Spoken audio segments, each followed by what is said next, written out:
evening, everyone, and welcome to our second 1 hour series. Today, we'll be talking about your audition monologues.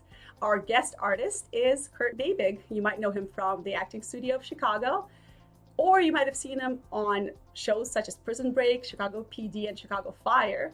Kurt also worked with Steppenwolf Theater and Chicago Shakespeare Theater, so he's got a lot of information that he can share with us. And on top of that, he is also a Juilliard grad. So if you have any questions about monologue auditions for colleges, I'm sure Kurt could answer those as well. So if you'd like to ask any questions, make sure to put them in comments and we'll do our best to get to them. We do have a few discussion points that we've already prepared for today. But if you have any questions, make sure to put them down as soon as you can so we can get to them. Also, today we're raising money for an amazing charity, Broadway Cares Equity Fights AIDS. You can click on the link below this video to donate, or if you'd like to find out more about the charity, you can also click on the link there and all the information will be right there. Also, I would like to point out that Kurt has a new solo show that you are able to stream and or buy online. We'll talk about that more, and I'll maybe let Kurt introduce the show a little bit more too. So because we are all artists here and we love supporting each other, if you can support Kurt, that'll be amazing. So without further ado, I'd like to say hello to Kurt. Here he is. Hi everybody, how you doing tonight? Hi Kurt. Well, thanks again for joining us today. We really appreciate it. I forgot to say that Kurt was my monologue coach for Acting Studio of Chicago. Excited actually. to be here. Yes. So Kurt has got a lot to talk about. So Kurt, if you'd like to maybe introduce your show or talk about your experience, that'd be great. Or we can just jump into questions, whatever.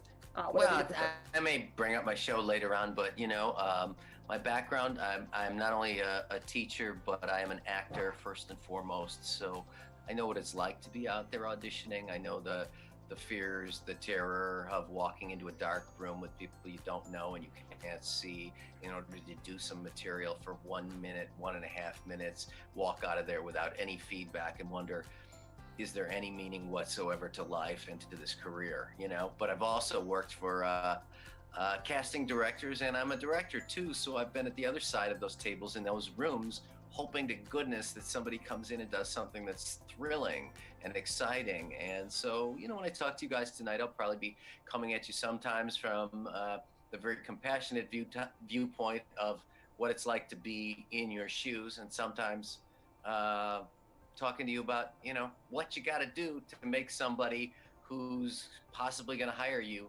interested. Yes, thank you, Kurt. Just for those watching, quick thing, there's somebody posting a lot of comments on our video with fake links to watch this video for some reason. So make sure you don't click on those links. Pretty sure it's a scam. So having said that, I think we could move on to questions now. If anyone has any questions, put them down in comments. And first question we have for Kurt is, of course, tips on choosing your audition monologue. Okay. So I think one of the big mistakes people make when they're looking for monologues is they try to choose something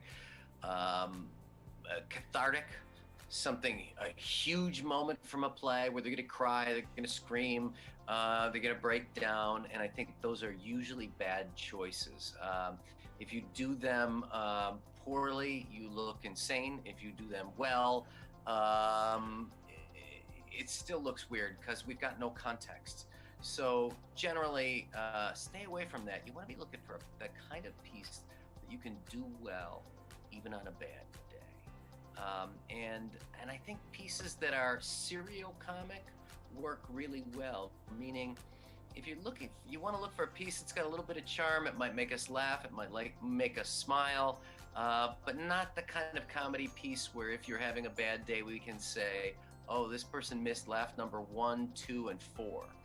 You want the kind of piece where even if you're having a bad day, we go, hey man, that was really nice. We don't know that we missed the laugh that you might have had the last time you did that piece. Sources for monologues. Another thing that might be helpful, I find, is I look at 10-minute plays, short plays, one acts, A lot of times you can find plays that come out of Australia or Canada that nobody knows of. Those are great sources. Don't ever be afraid to cut a monologue together, meaning take some of the dialogue out and turn, a quarter page or a half a page of that script into a monologue. If you do something like that, rarely will you be in the same room doing the same monologue as somebody else, because nobody else will cut it the way you did. Those are some great tips. And it's actually, Kurt is teaching, you're still teaching the classes, right? The Acting Studio of Chicago classes are ongoing, Absolutely. correct? Yeah, Yes. I teach a monologue at Acting Studio Chicago. In fact, it starts in about a week, and I got a couple openings in the class. So if you're interested in taking an online monologue class, check out Acting Studio Chicago. Yes, I just finished the class a couple of months ago, and it's amazing because you don't have to do all the work and search for monologues yourself, because Kurt is going to look at you and say, this is the monologue that is going to work. Actually, you get two monologues, so I highly recommend the class. Now, to go on to the next question, actually, we have a question from an audience member. We have, Matthew is saying hello. Hi, Matthew. If you have any questions, make sure to put them down in comments. And Jaylan is asking a question. What is your idea of a perfect bold choice in choosing a monologue? I guess you covered part of this already, but maybe some other tips. I don't know if there's a perfect bold choice in choosing. I mean, I really do think everybody thinks they're going to find something perfect, and there just is no perfect monologue. Cut yourself a break. It's just you putting yourself in the given circumstances of the piece, personalizing, playing a few actions, playing a discovery or two over the course of the piece, and making it look easy. And if you come in and you do that and you don't look stressed and you finish your piece and leave, we will know you better, and you will have done what you set out to do. If you do a monologue and we don't know who you are by the end of that piece, it hasn't been a success. And that's why you have to use yourself rather than trying to do a monologue that is some character that is vastly different from whom you are. Generally, monologues are used to audition for a season. And so you're not usually aiming at one particular role when you do a monologue. So the goal is walk in that room and help us fully know you by the time you finish that minute or minute and a half. Yes, thank you for that. We have a question from Matthew. He's actually, this one could probably be combined with another question we had as one of our discussion points. So Matthew is asking, do you prefer classic, contemporary, or both? And the question I had for the discussion was, what styles of monologues do you suggest having in your audition book, and how many monologues? So maybe you can combine the answers to all of those. So in general, if you're auditioning for a theater where they are doing contemporary plays, there's no reason whatsoever for you to do a classical piece. In fact, we will think it's weird if we're doing only contemporary plays and you come in and you do something from, Shakespeare or Sheridan. We'll think, have they not done their homework to know what we do at this theater? Now, if the theater does a classical play or a bunch of classical plays, then you should be doing something classical. Now, as far as how many pieces you should have and what types of pieces you should have, let's go with the bare minimum first. The bare minimum that you're going to need is, if you are auditioning, if you have no desire to ever do Shakespeare or classical plays, then you're going to need 2 pieces minimum, 2 contrasting pieces. One should be probably more comedic, the other should be more dramatic, and they should be contemporary pieces. Now, if you're going to audition for theaters that do classical plays, then the minimum would be those 2 contemporaries and 1 Shakespeare piece in verse. And the reason I say that is that will cover the most bases for you. Sometimes you'll be called in to do a classical play that is in verse. Even if it's not Shakespeare, if your Shakespeare's in verse, you've covered that base. If you get called in and they say, we just need you to do a classical piece, Shakespeare will handle that. And if you get called in and asked to do a Shakespeare piece in verse, that will cover that too. So that's the easiest way.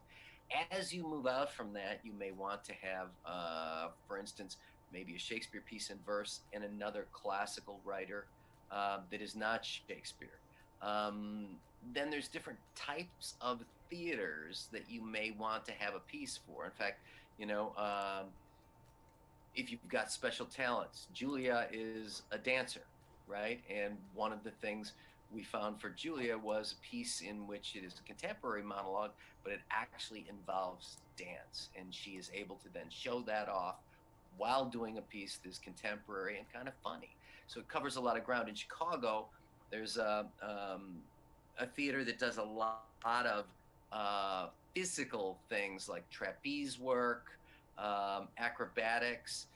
Maybe if you think you may audition for them someday, you may want to have a piece that's got something very physical in it. And there are some theaters that do very narrative plays. And so you might want to have a piece that also is a little bit more narrative than the typical monologue where you're talking to one or maybe two people. I think that covers that, or does that? Yeah, I think you've covered most of it. Yeah, that answered like 3 different questions we had on our list, so that's perfect. Now, before I ask Kurt another question, let's go into our draw a little bit. We'd love to find out more about you guys, the audience, and this is how you enter the draw to win a coaching with Kurt. So maybe he can help you find your monologues. So, first question: if you answer this question, you get entered into the draw once, and you get entered once again every single time you answer a question. So this question is, what is your favorite play? And if you're a musical theater person, feel free to name a musical, but we did musicals last time at our last stream. So if you have a favorite play, make sure to put it down. We'd love to know. And for Kurt, we actually have a few more questions from the audience.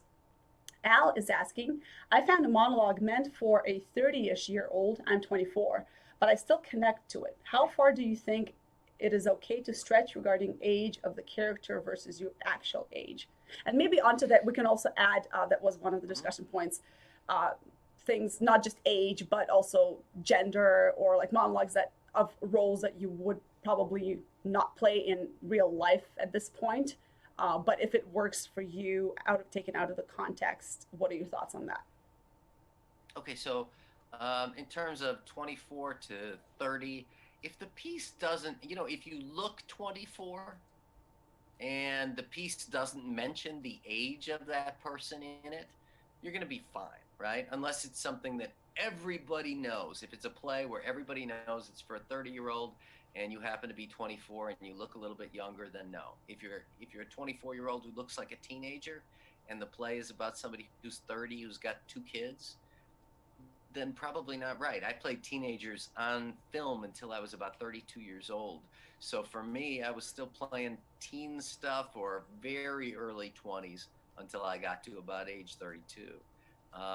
So that's some of the stuff you've got to think about in terms of things that are outside of typical casting. So one, maybe you find a piece that you love and you think, gosh, it was written for somebody who identifies as a male and I happen to identify as a female, right?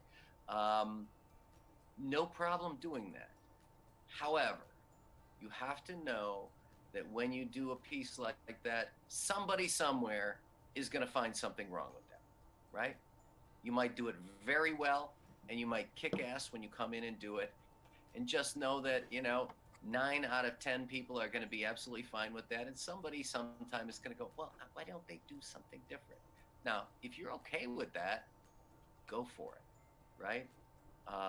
And I'm not saying that to discourage you in any way. I do think, I even know, when I went to drama school, it was right after Courtney Vance had graduated from Yale, and he got in doing, I think it's Lady Percy, Go Not to These Wars monologue, and they asked him, why did you choose to do a woman's monologue? He said, I liked what it said.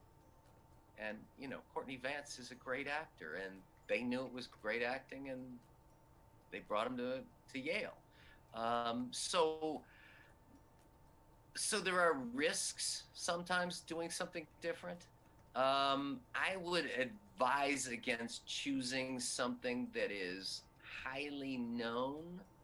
So, um, oh, oh, anybody coming in and doing Blanche Dubois, right?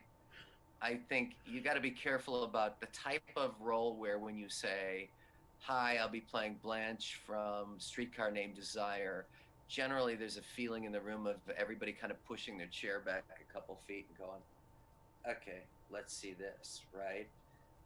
Now, if you do it better than anybody's ever seen it, everybody will just shut up and be happy to have seen it. But you better be pretty darn good at it. Even when I got out of drama school, I'd worked for a while on a monologue in my acting class from Hamlet. And my first audition at the Goodman Theater, they asked for us to do a Shakespeare. And so I did Hamlet. And, it wasn't to be or not to be. It was, oh, what a rogue and peasant slave am I. But I could feel the temperature in the room change of like, who the F is this kid, right?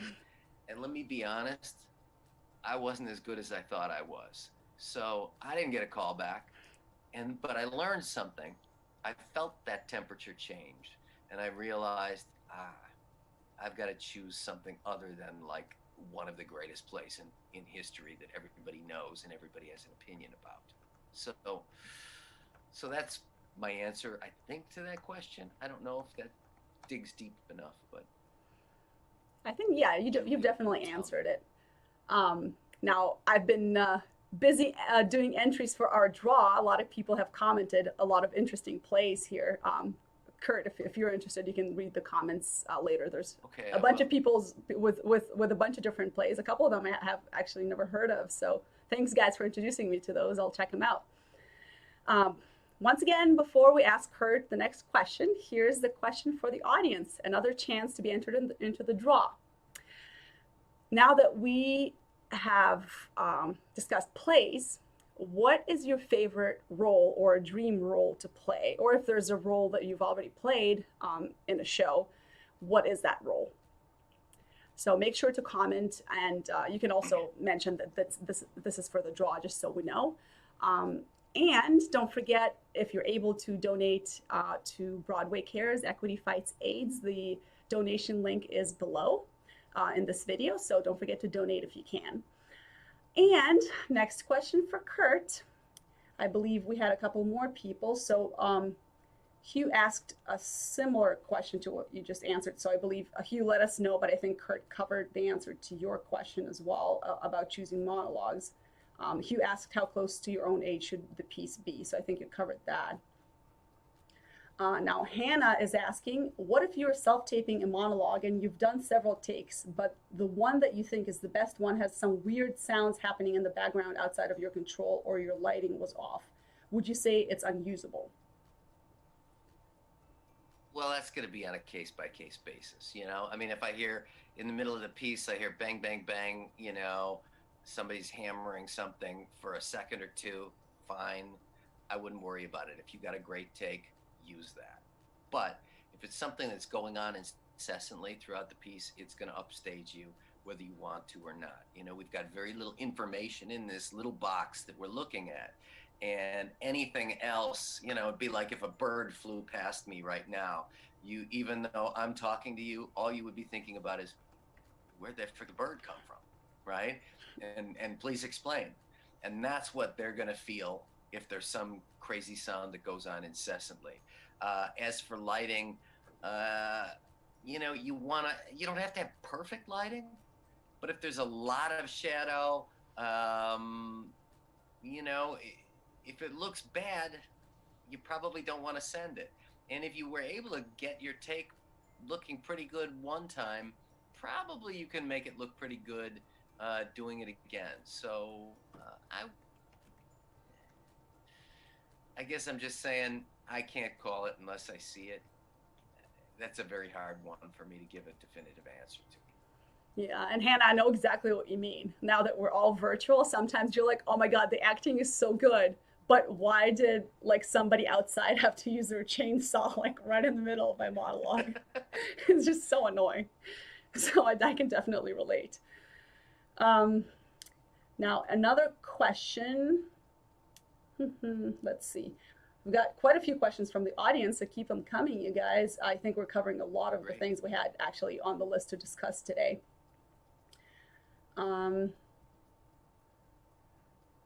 Okay, so the next question is, I guess, more specific.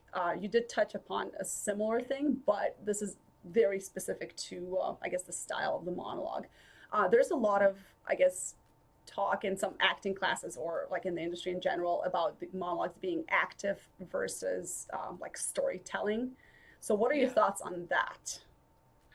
Okay, so I think this is an interesting thing because I think there are certain places. There used to be an actor newspaper in Chicago that every year people would say, ask all the casting directors, what should somebody never do, right? And they had all these lists of all these playwrights that you should never put in, all these lists of types of monologues you should never do. Some of them would say never do a story piece.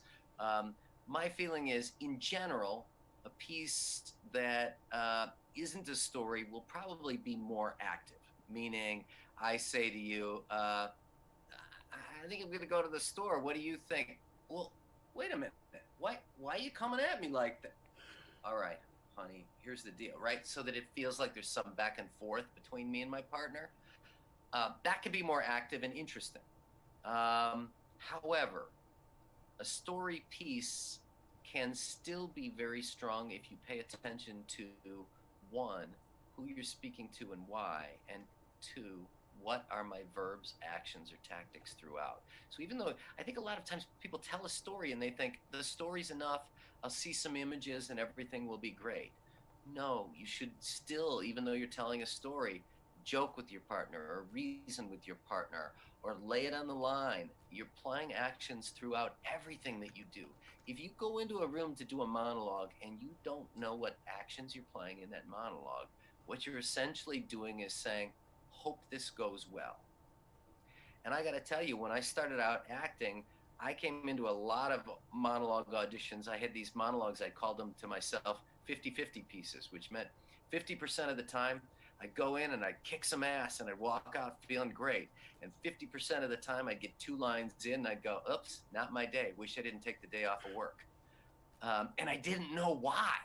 I didn't know what was wrong. It took me some time to really sit down, think about it, look at where I had succeeded and where I felt like I was falling short. And it came down to actions. I needed to know what actions I was playing. And if I could go in the room and have that as my guidelines, I can go in and audition and know that things are going to go pretty well. It may be different versions of pretty well. Sometimes it's great and sometimes it's not bad, but very few bad auditions happened once I knew what actions I was playing. Yes, very good. So I guess that's probably something you do in addition to a monologue class, right? Because that sounds like more of an acting advice. Yes, exactly. Yeah, all the classes we have to take as actors, monologues, acting. Oh my goodness. Mm-hmm. Great Zoom. Now, next question for our audience. Do we have any character actors here, or dramatic or comedic actors? So what type of an actor are you? If you do plays, maybe you do character roles all the time. I know a friend of mine who's watching always plays villains and does character acting a lot. Hi, Matt. So, or maybe you are like me and you tend to play all the princess roles for whatever reasons. And just let us know what kind of an actor you are. I'd love to know who we have watching here. And if you're mostly in musical theater, if you want to mention your voice type, because I know that also dictates what kind of roles we play, that's fine too. And the next question for Kurt. How often should I change up my monologues? So, for example, also maybe to combine it with another question, if you audition, sure. Let's say the equity auditions for a theater are usually, if they're casting for for the whole season. It's usually once a year. So if you audition this year with this monologue, can you audition next year with the same monologue? And if you can, how, like, when should you get rid of the monologues and get new ones? Or can you just use them forever as long as you're right age wise for it? No, you can't use them forever. In general, you should use a monologue once at each theater or once at that Equity General, and the following year you should do something different. Now, you may find a monologue that works really well for you. I had one that, just seemed fail safe to me, and I was just so comfortable and happy with it that I used it for almost 7 years, but I never used it in the same place twice. I kept track. Back then it was in a little book that I carried with me. Nowadays we got our phone and we can write it all down and we can search to find out, did I go to that theater in Springfield and use, hello out there? Ah, yeah, I did. Crap. I guess I better do my Lanford Wilson piece. But that's what you should be thinking about. If you do the same piece, they don't necessarily remember, right? You're not gonna. It's rare that you're gonna walk in the room and somebody's gonna go, right. She did that piece from, All's Well That Ends Well last year. I wonder what she'll do this year. We don't. We really don't remember. But sometimes we will see somebody start a piece and we'll go, why do I feel like I'm having some deja vu here? And we realize, same piece. You want to let people know something different about you. You want them to start to know you more fully. And each year you should be growing. So that's my longer answer to a short question. Thank you for that. Now, let's see. Since Kurt, you do both theater and film, and you've directed theater and probably auditioned for a lot of film. What are your thoughts on using this? Should we use the same monologues for film and theater? Or, for example, if you audition for an agent and they ask for monologues, I know film doesn't always ask for monologues, it's usually scenes. But in the case when you're asked, what's your advice on that? Okay, so for agents, so let me break this down in a couple things. One is some monologues will lend themselves to film better than others. Okay, so some are going to work well on Zoom or work well in a pre-taped environment, this pandemic environment we're in. And some pieces are hard to do in a small box, right? If you've got a piece where you do a handspring in it, there's a girl I gave a piece where she did a handspring in that piece, and it was great, and it got her some work. But right now, that's probably not going to work well in this little box, right? Relationship pieces where it's very much one-on-one, talking to somebody and connecting with them that way works well. Highly physical pieces don't work as well. Now, as far as film or agent auditions, so with agents, you don't necessarily have to do a film piece for an agent. That can be nice, but you've got to be careful with film pieces because you want to, if you choose a film piece, make darn well sure it's not something that's highly identifiable. If you come in and you say you're going to do something from Pretty Woman, there's a tendency for people to go, oh God, what the, so pick something from a film that nobody's seen or from a film you auditioned for that never got produced. But when you get called into an agent, the advice I usually give people in Chicago is, we as actors usually think, I want to be cast in the TV show that's going on right now. So if you're from Chicago, you're thinking Chicago PD, Chicago Med, Chicago Fire, any of those types of shows, right? And that's what we're aiming for because that's acting. Agents make about 70% of their money from commercials. When you do an episode of Chicago PD, they get 10% when you do that episode. And most of the residuals they never get 10% from again, unless it plays in prime time. So that gig that means the world to you means this much to them. They'd much rather see you do an Advil spot that plays a lot and they get 10% every freaking time it plays. Now, the point here is that commercials are about good news. And commercials are usually about relatively happy people, unless we're talking about, somebody who is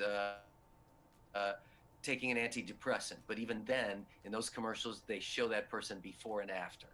So they're about good news, meaning you need to pick a piece that has something charming in it, that looks fun, that may be lighter. Um, be careful about choosing something that's really, really serious for an agent. You may perform it well, but they may look at you and go, "Gosh, I just don't know if they could ever sell Advil." And it's a shame. They should have a better imagination, but that's what they're dealing with on a daily basis. So keep that in mind as you look for what to bring to an agent.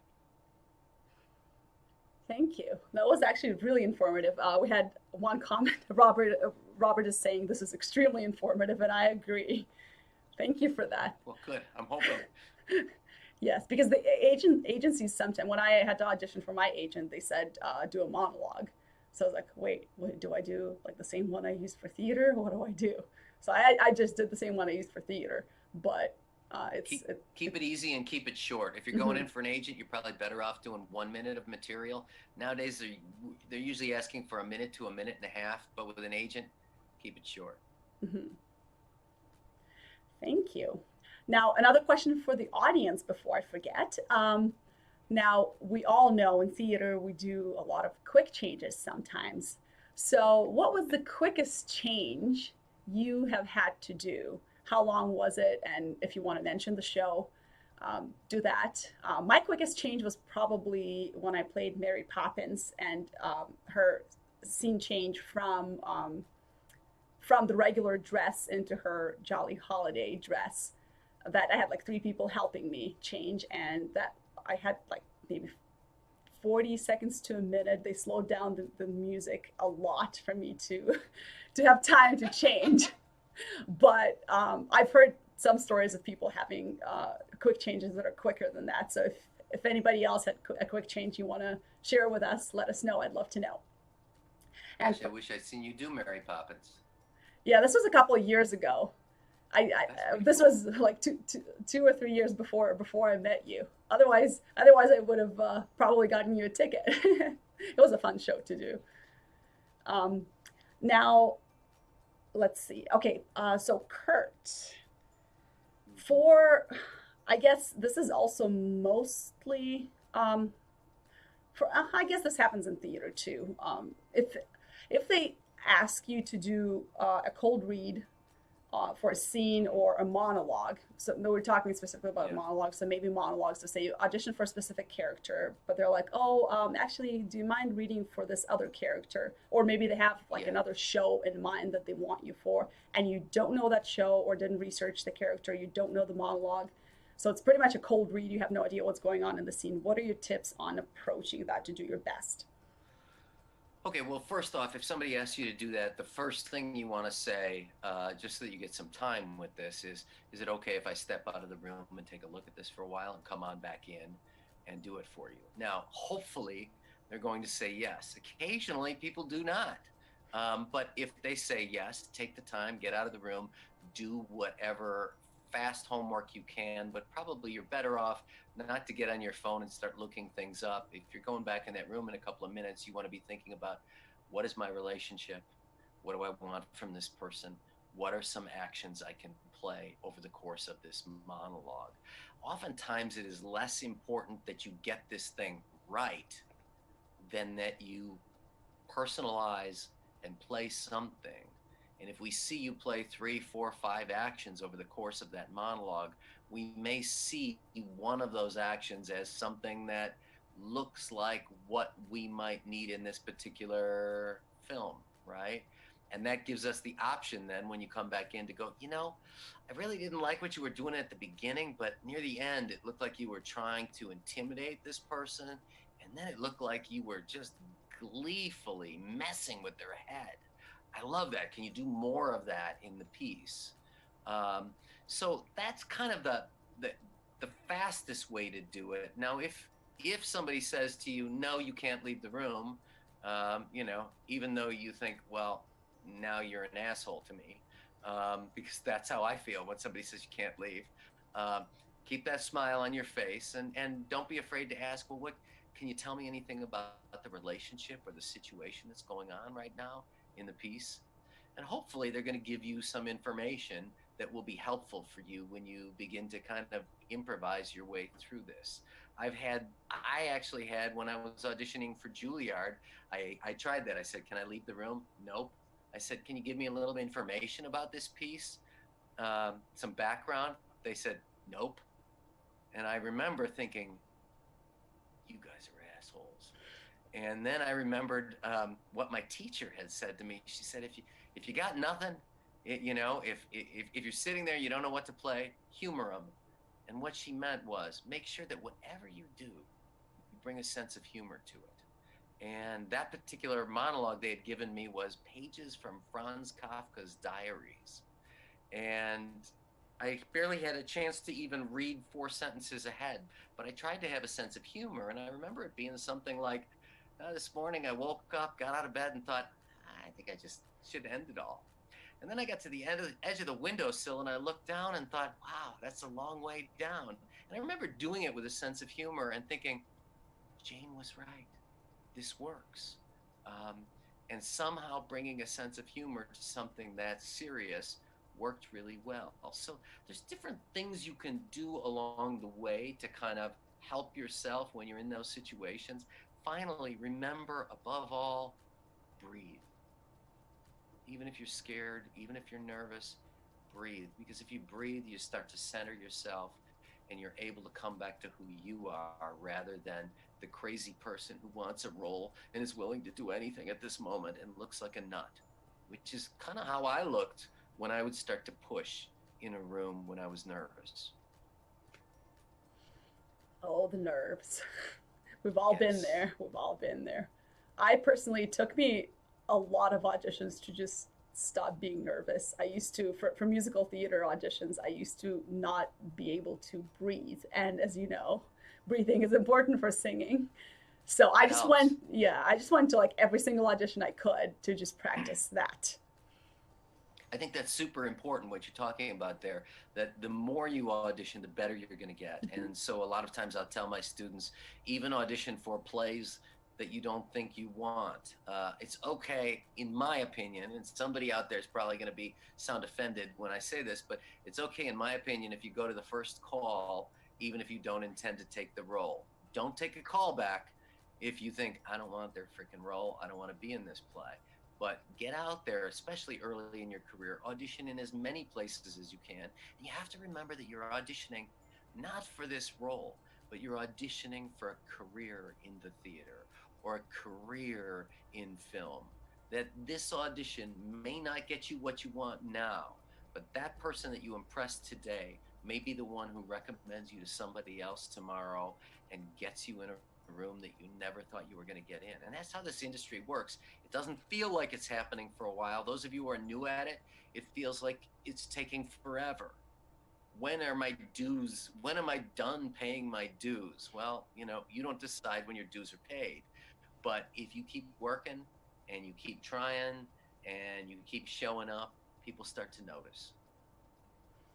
Yep, definitely agree with that.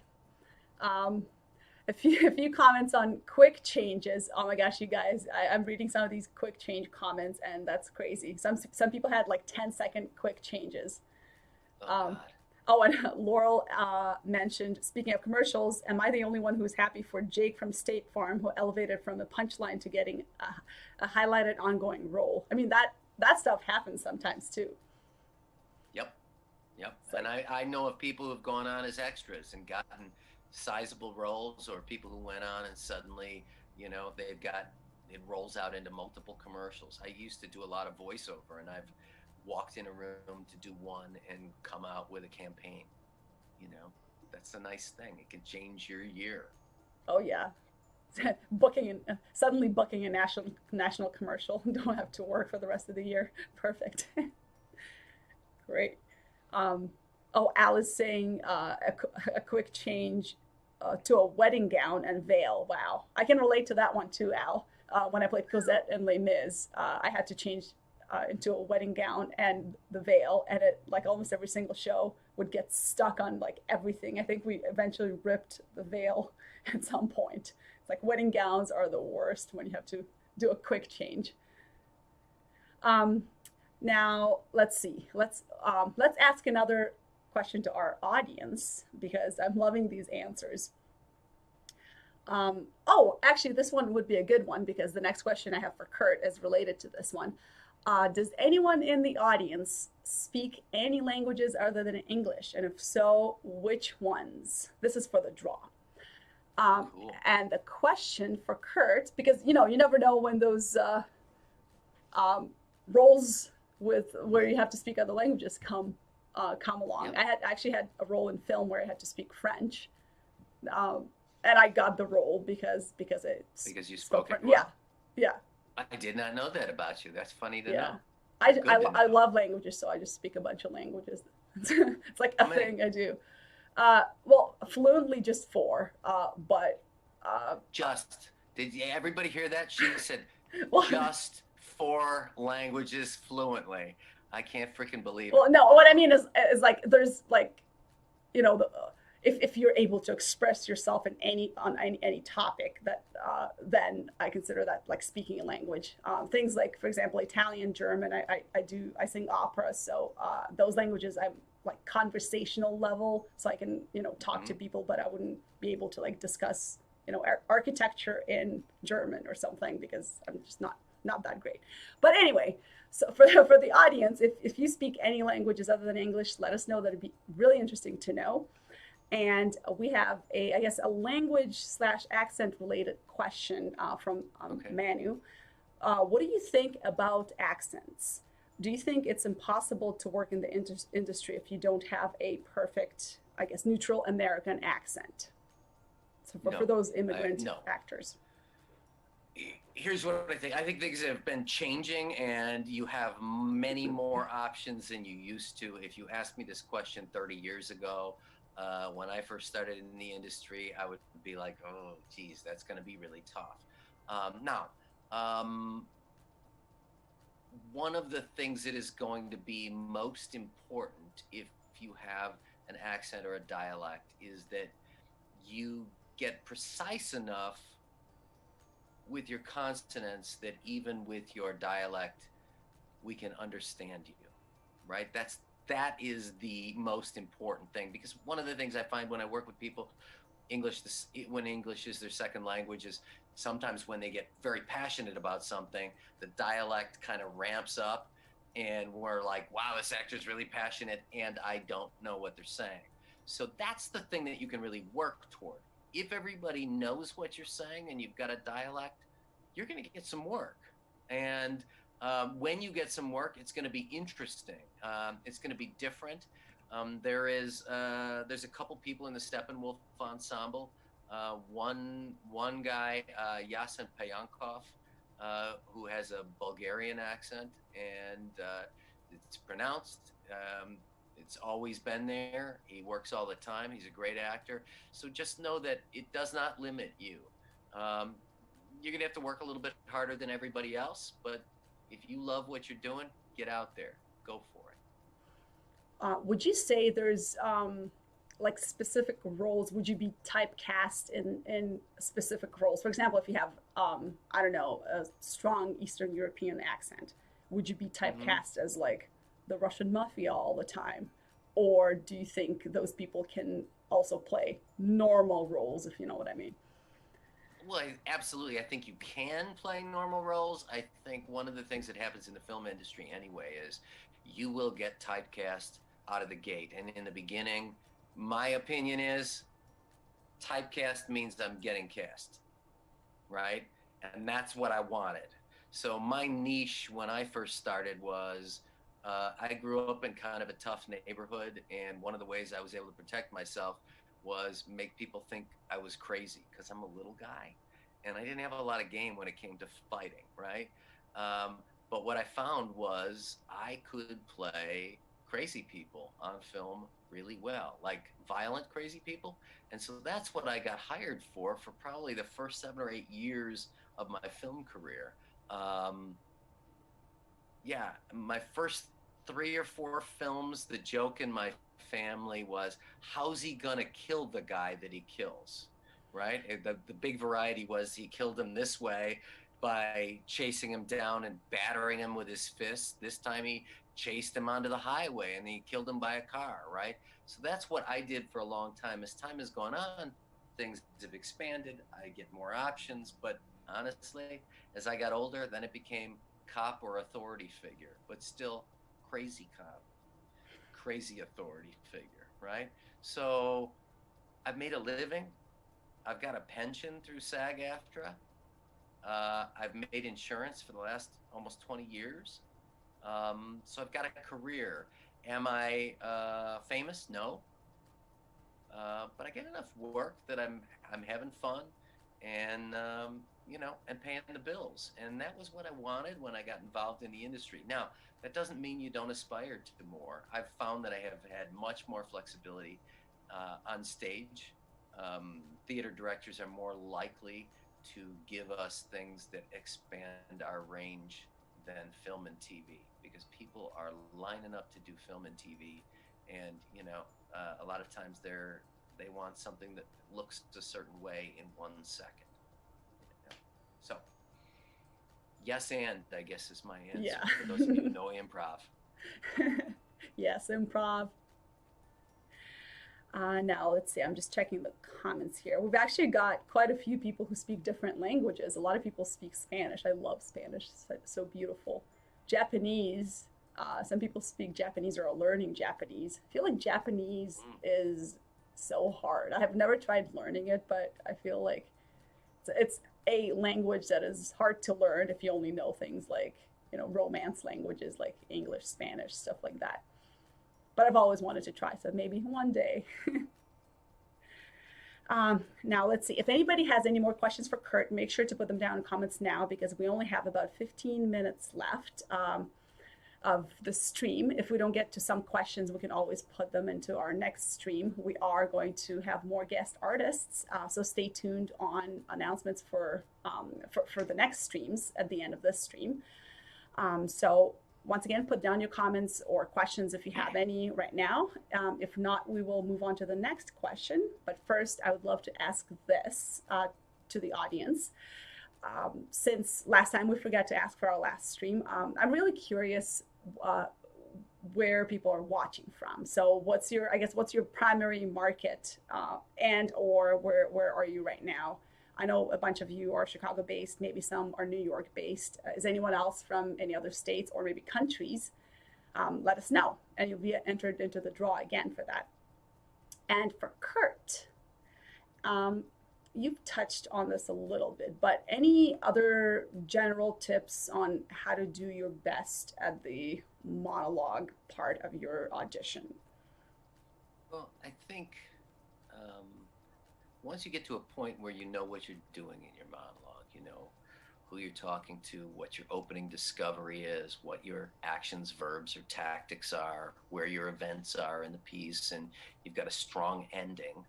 Once you've got that figured out and you've worked on it, a lot of times we're really great at home in our living room.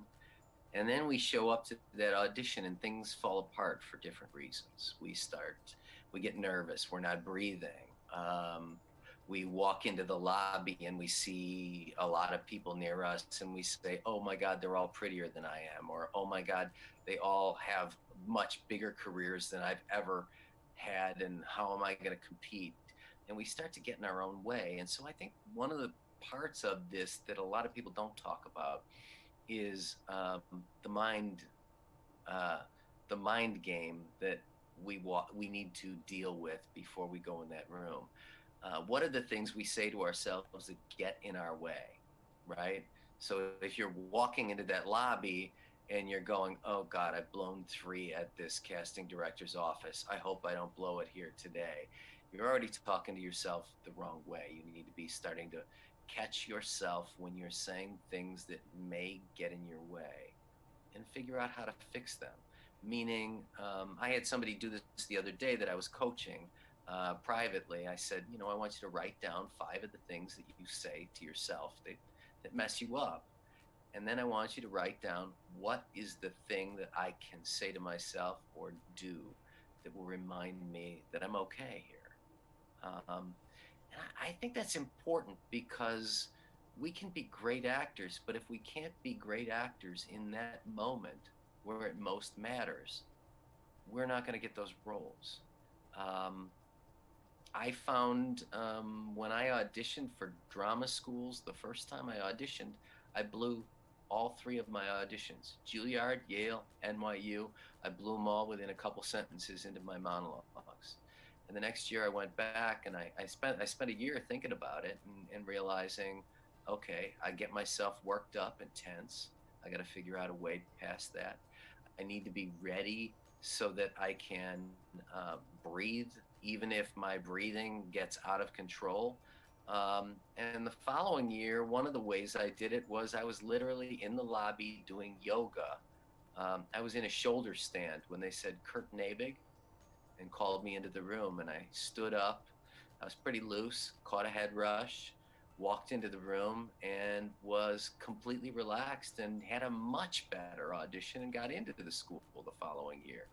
So, and the other thing that I've talked to Julia about in the class she was in is immediately following your audition, if you did really well, pat yourself on the back for 5 minutes, say, I'm great, and then write down, what did I do today or not do that helped me do well, right? Write down 2 or 3 things on a sheet of paper or in your phone, right? And if you blew it, it went poorly. If you have to, beat yourself up for a good 5 minutes and then sit down and write down, what did I do that got in the way of me doing my best? Or what did I not do that I need to do my best? And if you write these things down in the moment, one, it takes away all of that upset that you have about that audition and it focuses it. And if you do this after each audition, and then you check in on it the next time you audition, you are going to get little by little, incrementally better at each one of your auditions and start to understand what you have to do to be your best. Most actors don't do that. Most actors just go home and say, I'm great, if they nailed it, and don't think about why they were great today. And if they screwed it up, they spend weeks, months, and I've met actors who still talk about it years later, about the one they blew so badly, and don't even know why it happened. Figure it out so that you can work on that. That's some great advice. Thank you. It's like some of the things you're saying, I'm like, oh my God, I'm so inspired. I was going to say expired. Hopefully I don't expire. Don't expire. Not yet. Not yet. Before I forget, everybody has commented so far for the draw, and we do have quite a few entries. Now, Yay. at the end of this, we have a special bonus entry thing, so stay tuned. We are almost nearing the end, so we have, I think, one last question for Kurt, and while he answers that, we'll give you the final draw question. So Laurel is asking, I have heard that it is okay to submit 2 takes for voiceover or video with provided sides. Is that true? I think in general it is for voiceover. Certainly, I still do a lot of voiceover. Make takes a little bit disparate so that we can see that you can do this and you can do that. As far as sides for film and TV, you kind of want to see what the casting director is asking for. Yes, you can. Some of them will ask for very specific things. In Chicago, Claire Simon asked for you, if you're doing 2 takes, to put them in separate folders, so that it's not one take and then you immediately go into another take, because it helps her to be able to choose one and then send it forward to the producer or the director. So I think that's probably the best thing I can say. If it's very short, absolutely. If it's a 2-liner, yes, do 2 takes, maybe do 3. Yeah, I guess it depends on the situation too, right? Depends on the Yeah, it's hard. audition. As we're sitting here, I realize that I'm not giving black and white answers to everything. I think that's one of the joys and the terrors of our profession is that, there is no only do this answer to much, it's Hmm. conditional, but um, use your best judgment. Yeah, that makes sense. Now, also, I'd like to remind everybody that we're raising money for Broadway Cares today. We've already raised $500. Thank you so much to everybody who donated. Yay! And thank you, Kurt, for doing this and helping us raise money. So if you're able to give, even if it's $5, $2, $1, whatever, um, please donate. If not, you can also share this video, and hopefully somebody who is able to donate can donate.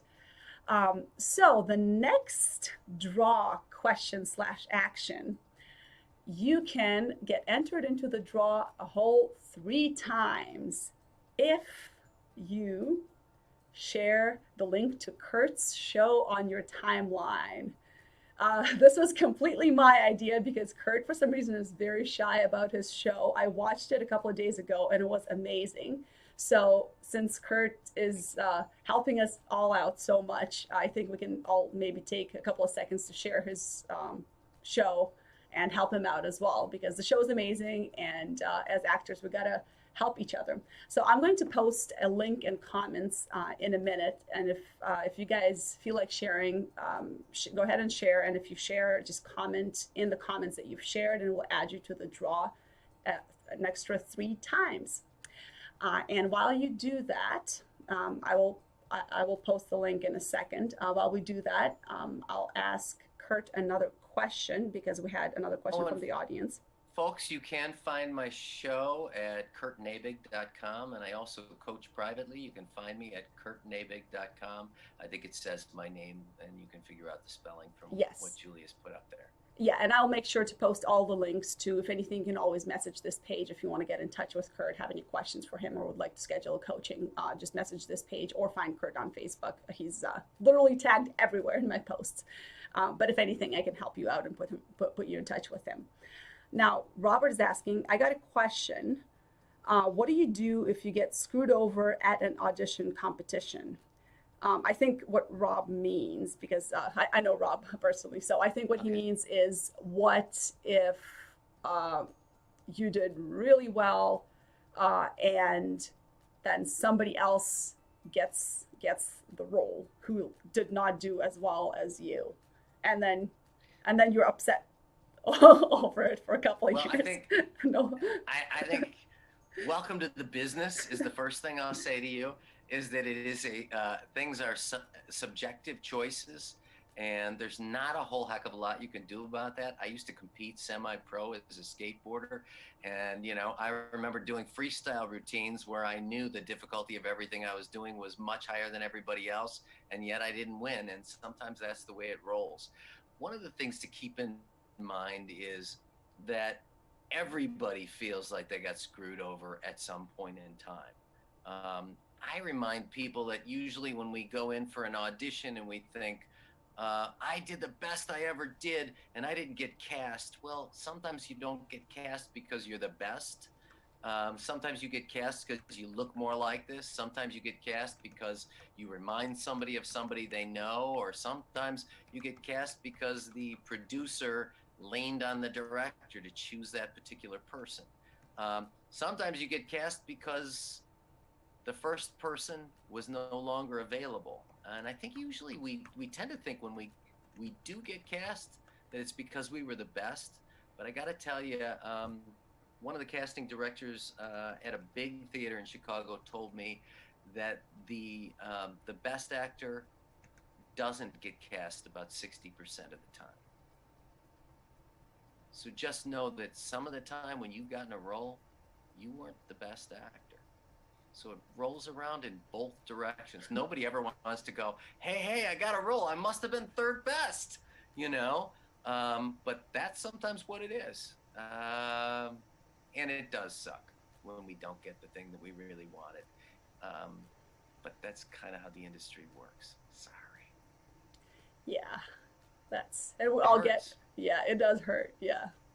But sometimes also it still hurts when the other person, you audition for something and you get a call back, and then you see the other person at the call back and you're like, oh, they're way better than me. They should get this role. But at the same time, I won the role too. That hurts too, yeah. I don't know which hurts more. How dare they be so good? Yeah, right. Now, I think we'll just do the one last question here because we are almost out of time. Hugh is asking, how important is the moment before when you begin your monologue? And Kurt, before I answer that, for those watching, I just shared the link in the comments. It should be the last comment here. So if you share the link or share it from Kurt's profile, just make sure you let us know that you shared so we can enter you into the draw. And then after Kurt answers this question, we will do the draw. So stay tuned. Okay, the moment before is exceedingly important because we make a decision, whether we know it or not, we make a decision about whether we're going to watch you or politely point our eyes toward you for the duration in about 5 seconds when you begin your piece, right? So if you don't have a strong moment before, it doesn't usually happen that somebody begins with a poor moment before and then 32 seconds into their piece, they become brilliant. Now, what do you need for the moment before? You need to know who this person is that I'm speaking to, what makes this day, this moment so important, what is my opening action, my verb, to joke, to berate, to excite, to amaze, and then finally the thing I think most people forget is, what is my opening discovery? What is the thing I get from that person opposite me that they say or the look that they give me that compels me to do what I'm doing? So a lot of times monologues will begin with somebody going, I wish you would stop that, right? And we go, okay, that's fine, I guess, right? And then the fifth person walks in and they go, I wish you would stop that. And we're already with them the minute they went and started to breathe in and react. And that is the thing that I think is missing from so many monologues, that opening discovery. And the great thing about that opening discovery is it gets you breathing reflexively. That means like a humanoid, rather than an actor who's freaking out in their audition. It gets you breathing like a real person. And that's what we respond to. Something that looks like life as we know it, not like an actor monologuing for their life. Completely makes sense, yes. Yeah, moment before. I've made the mistake before of not having the moment before. And let's just say those auditions did not go well. They did not. I think we all have. Yep.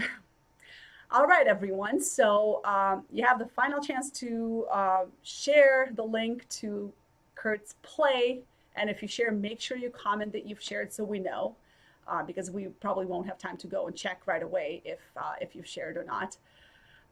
And we will go into closing remarks now and then do the draw just to give you guys a chance to share more.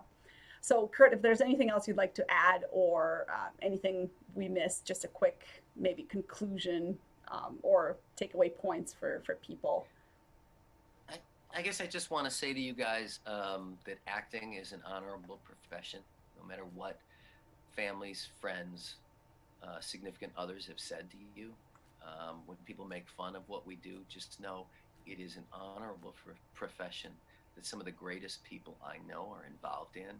And hold your head up high as you do this thing that you love, because so many people out there are wishing they could do something that they love, wishing that they had the passion that you have.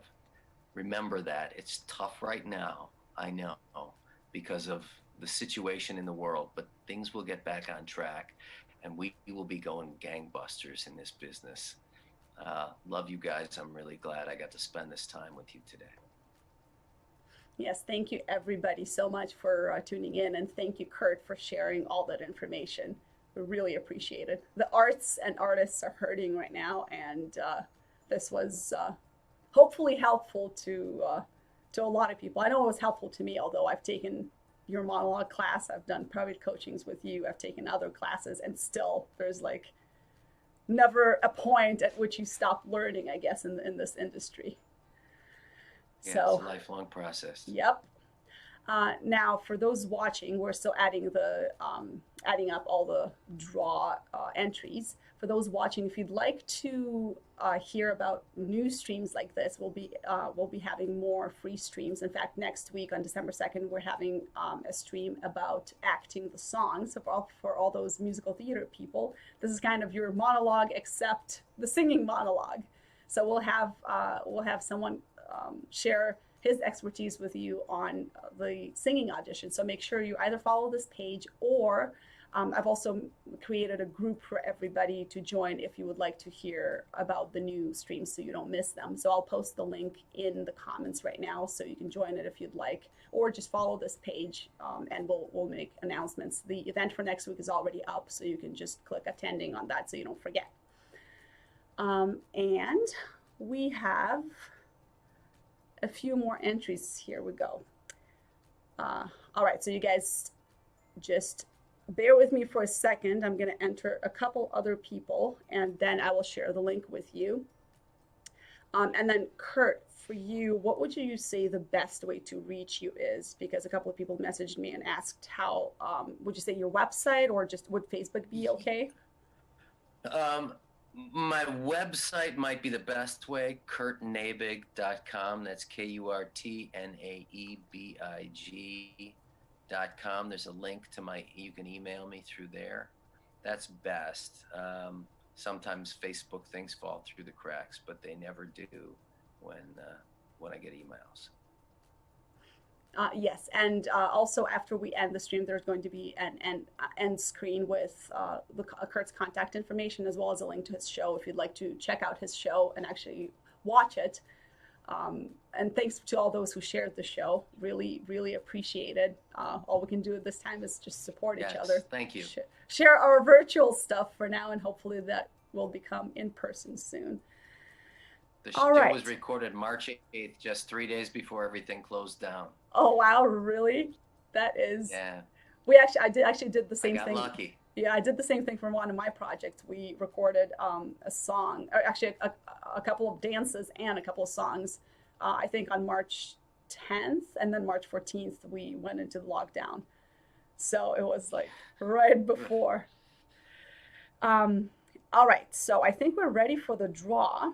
Since Kurt, you are our honorary guest artist, we have 62 entries into the draw. Fantastic. And could you pick a number from 1 to 62? And we will announce our winner. 32. Kurt picked number 32. And the winner is Hannah Chang. Yay, Hannah. Congratulations. Hey, Hannah. All right. Hannah. Okay. Fantastic. I hope you're still watching, Hannah. If you're still watching, hopefully you are, feel free to message this page and I'll put you in touch with Kurt to arrange for your coaching. I look forward to working with you.